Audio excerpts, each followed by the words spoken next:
Calling time on the Olympics. The Olympics have been one of the best examples of bringing people from across the world together in peace and friendly rivalry. It has also been a showcase of human potential and excellence.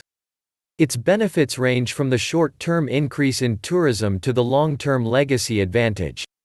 These include improvements in infrastructure, employment, and increased foreign investment and trade. Finally, there is the feel-good factor that can cause a sense of joy and well-being in a host country. However, hosting the Games is almost prohibitively expensive, comes with a huge financial risk, and often leaves host cities in debt.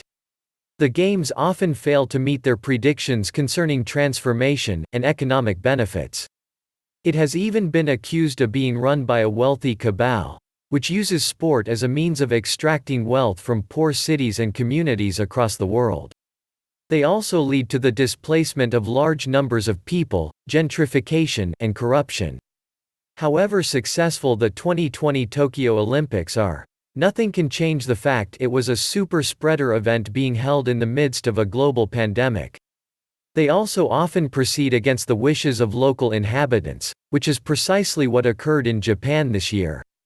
The Barcelona Olympics was the only one to increase a host city's economic performance, employment rates, or tourism.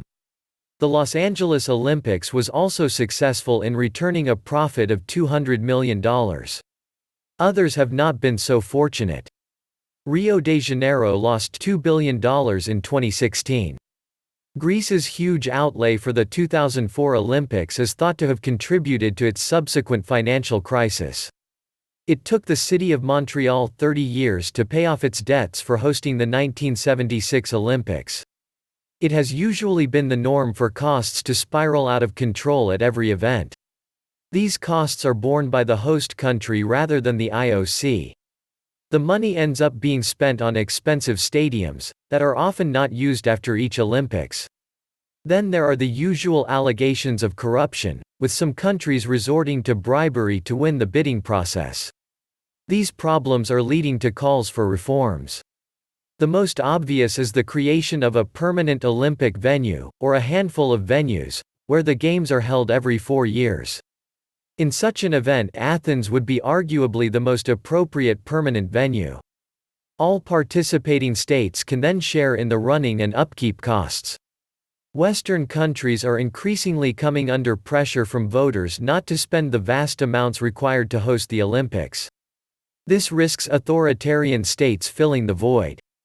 If the Olympics is to retain its reputation as a beneficial exercise in human sporting excellence, there is, therefore, a need to reform its entire basis. It can only be hoped that the COVID-affected experience of the 2020 Games leads to some much-needed change in the future.